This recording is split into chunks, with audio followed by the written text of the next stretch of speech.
अगर भगवान खुद आपके घर आकर मदद करें और आप उन्हें पहचानने के बजाय उनसे सवाल करने लगें, तो गलती किसकी है? ये कहानी है श्री राम की उस परीक्षा की जिसमें भगवान नहीं, इंसान असफल हुआ। यह कहानी राजा या युद्ध की नहीं है। यह कहानी है एक आम आदमी की सोच की। लंका विजय के बाद अयोध्या में राम राज्य स्थापित हुआ। न कोई भूखा, न कोई भयभीत, न कोई अन्याय। लेकिन एक दिन एक छोटी सी बात बहुत बड़ा तूफान बन गई। अयोध्या के बाहरी क्षेत्र में एक धोबी रहता था। उसकी पत्नी कई दिन घर नहीं लौटी थी। जब लौटी तो धोबी ने कहा, तू कहाँ थी? पत्नी बोली, मायके में।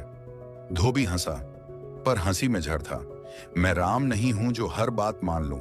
राम तो भगवान है, पर मैं इंसान हूं। ये शब्द धीरे धीरे नगर में फैल गए। जब यह बात राम तक पहुंची तो दरबार सन्न रह गया।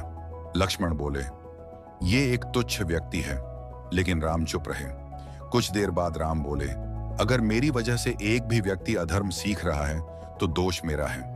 राम जानते थे सीता निर्दोष है, लेकिन वे यह भी जानते थे राजा की छवि हजारों जिंदगियों को दिशा देती है।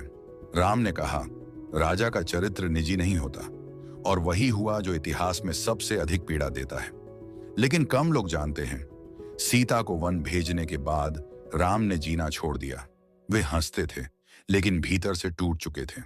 रातों को सरयू के किनारे एकाकी बैठे रहते। कुछ समय बाद वही धोबी दरबार में आया। उसकी आंखों में डर था।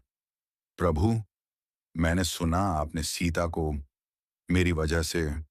राम ने केवल इतना कहा, अब तुम अपनी पत्नी को शक की नजर से मत देखना। इतना कहकर राम उठ गए। कहते हैं, उस धोबी ने उस दिन के बाद कभी चैन से नींद नहीं ली, क्योंकि उसे समझ आ गया था उसके एक वाक्य ने भगवान को तोड़ दिया था। हम सोशल मीडिया पर एक टिप्पणी करते हैं और नहीं जानते किसी की जिंदगी बदल जाती है। राम राज्य सत्ता नहीं, जिम्मेदारी है। भगवान से ज्यादा कठोर कभी कभी समाज होता है। श्री राम इसलिए महान नहीं है क्योंकि वे भगवान थे। वे महान इसलिए हैं क्योंकि उन्होंने भगवान होकर भी इंसानों की जिम्मेदारी उठाई।